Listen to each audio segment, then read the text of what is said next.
ব্যাপারটা হচ্ছে দুপুরবেলাতে আমি মায়ের সাথে খুব ঝামেলা করেছিলাম, মানে খুব বকেছিলাম, একটুখানি বকা দিয়েছিলাম, ঝামেলা হয়ে গেছিল।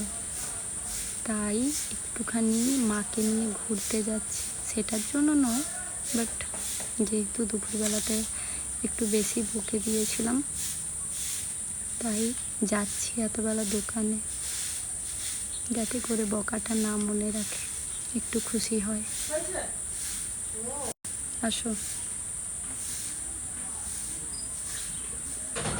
ওখান থেকে গেছিলাম মোমো খেতে। তারপর আমি আর আমার মা মোমো খাওয়ার পর গেছিলাম পেতলের দোকানে, মানে যেখানে কাঁসার থালা পাওয়া যায়। দুপুরে যেহেতু একটু বকা দিয়েছিলাম, ভেবেছিলাম একটা শাড়ি কিনবো, কিন্তু আমার মা বলল যে না, একটা কাঁসার থালার দরকার রয়েছে, তো এটাই কেন। তারপর এটা কিনে সোজা চলে এসেছিলাম বাড়ি একটা আইসক্রিম খেতে খেতে, যদিও আইসক্রিমের ক্লিপটা নেওয়া হয়নি। চলো।